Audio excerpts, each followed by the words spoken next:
Hello and welcome. I'm Vincent Makori and this is Africa 54, and we begin in East Africa. A senior leader of the Somali rebel group al-Shabab has been killed in a drone strike by the U.S. military. A commander of the rebel group says Ahmed Abdulkadir Abdullahi, known as Iskudhuuq, was killed on Sunday when his car was hit by a missile in Somalia's Lower Shabelle region. Rebel sources tell VOA that the victim was a senior aide to al-Shabaab's top leader and was recently appointed head of al-Shabaab's health department. His driver was also killed in the attack last October. A U.S. military drone strike destroyed a vehicle carrying senior members of the al-Qaeda-linked group, killing its top explosive expert. Well, for more insight, I'm now joined by Daud Aweis, editor with VOA Somali Service. Daud, welcome to Africa 54. Thank you. Now, first tell us, how significant is the killing of this guy? The significance of killing this guy is that it's a setback to al-Shabaab.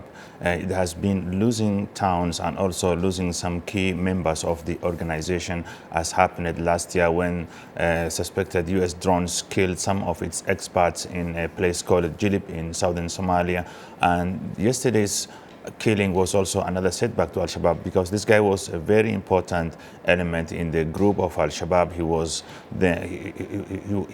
in the department of the intelligence of the group, and he was also in the group of the al-Shabaab that was planning attacks and also having strategics of attacking areas and also leaders inside Somalia.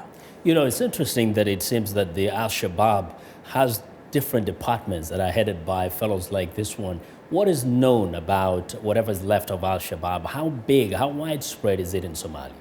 The organization is secretive, and it's very difficult to know how many numbers of key leaders have al-Shabaab. There is the main leader, who is Ahmed Godane. There are some other leaders who are divided or living in different areas in order to avoid attacks from the US or Western countries, or even the African Union troops who are operating in Somalia. So, and always the al-Shabaab members do not go together. They live in different places, and they don't want to show to be in public places so that they can avoid any targeting and by the foreign forces who are operating in Somalia, who have some forces operating in the Indian Ocean close to Somalia.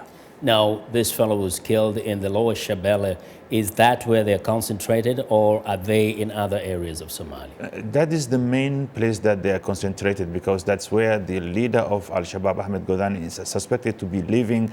That is where many of the al-Shabaab leaders, for example, the former member of al-Shabaab, Sheikh Daud Aweis, who was later on captured and arrested by the government, was living there. And there are some other leaders who are living in different parts of that region. That is the only strategic town now in southern Somalia, because they lost some key areas like Merka and Kismayo, and they have now a sort of headquarters in Barawe, where they hold their meetings, they plan their attacks, they organize themselves there, although they have some other areas they are controlling in Somalia, especially in southern central Somalia and also in southwestern Somalia. Well, Daud, thank you very much. Daud Aweis of Voice of America's Somali Service.